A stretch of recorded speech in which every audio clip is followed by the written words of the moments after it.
Now, in Beirut now is the Iranian academic Mohammad Marandi, who is normally based in Tehran and is close to the Iranian regime. What was the point of today's attack? Is that the beginning of a wider attack and a longer war, or is that it? The point is made. That's the end of it. First, I want to ask you a question. Did you call the person from Israel close to the Israeli regime, or was that the Republic Israel? Is it just I who represent the regime, or I'm close to a regime? What's a regime? It's Islamic Republic of Iran. I'm happy if it means we can carry on with the conversation. I'm happy to say the government rather than the regime. Yeah. Let's not get hung up on that. Respect, there are missiles being traded tonight, and it's. Yeah. So show respect for my country. And I'm very happy to introduce you as somebody who is close to the Iranian government rather than the regime. Now let's talk about the substance. I am proud to be associated. Do you think this is the beginning or the end? Republic of Iran, but it's not a regime. It's the Islamic Republic of Iran, and it is the side, as I said to you last night, that is defending the Palestinian people, where your criminal government is helping the Israeli regime slaughter and kill women and children for a whole year, and this goes way beyond last year. So let's don't use this sort of terminology. Yeah, Professor, I'm trying to do the same thing with all my guests tonight, which is to focus on the future now, because today is a frightening day for many people around the world. As Iran has launched missiles into Israel, we want to know, is this the beginning of something much bigger, or is that it? Is that the point made by Iran, and it waits to see what Israel will do? The way out is for the Holocaust in Gaza to end. The way out is for the Israeli regime to stop slaughtering children. The way out is for the British regime to stop the Israeli regime from carrying out these massacres. That's the way out. The way out is when the Israeli regime bombs Iranian embassies, instead of the British government supporting the regime, the British regime supporting the regime, they should have condemned it and pulled on Netanyahu's leash. That's what should have happened. If the Israeli regime strikes Iran,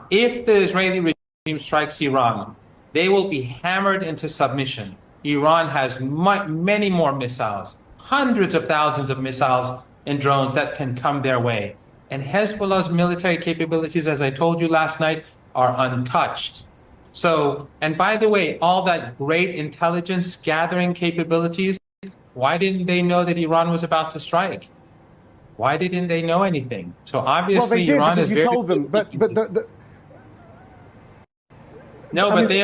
point is, Netanyahu said at the UN and then again on television yesterday that he would, that if Iran did anything, then nowhere is safe from Israel's weapons, and the indications are that there will be some kind of response. So, I mean, let me ask you, your opinion. The same question I asked my Israeli guest. Do you think Iran and Israel are tonight at war? Iran, if the Israeli regime strikes Iran, Iran will batter it into submission. It will batter it into submission. So it had better be careful. Enough is enough. The genocide must stop. The Holocaust must stop. And the United States, if it enters the fray, let your people know, let the people of the UK know, if the Americans enter this, that is the end of the oil and gas market in the Persian Gulf in this region.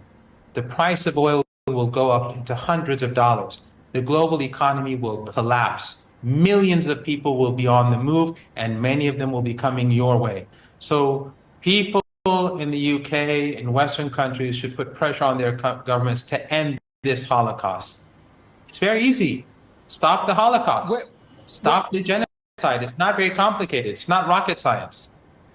Well, that's the key. Are you all saying that that this is all down to Gaza, and that if Israel stops in Gaza, then everything goes back to normal? That's what the U.S. government was promising. They were promising a ceasefire, and they were lying. They were lying through their teeth. They knew they were lying. They were giving the Israeli regime time to carry on the slaughter. We all know that. Just like the two-state solution was always a lie. It was there, put there to keep everyone quiet so the land grab can continue. The Israeli regime was taught a lesson today, but this may not be enough. The Iranians are willing to go all the way what lesson do you think to beat the regime into submission. What lesson do you think was taught? They cannot bomb our embassies and get away with it. They cannot. That's what they did. They cannot murder senior foreign guests who came to Iran for the president's inauguration and get away with it.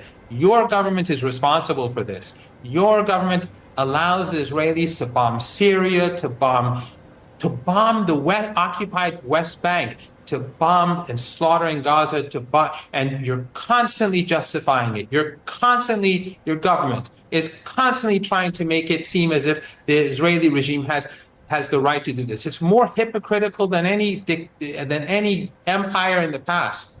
At least the Nazis, when they slaughtered people, they just slaughtered them. When Saddam Hussein used to murder Iranians, he just murdered them and move on. Your governments pretend that you're more civilized than the rest of us, and you help the Israeli regime use bunker busters to slaughter people day and night that I just saw over the last few days here in Beirut. Professor, so I don't believe that your government is benign in any way or form. Just one sentence. Your government is not benign, but your government can stop this. And your people should bear witness that if this continues, your government is responsible.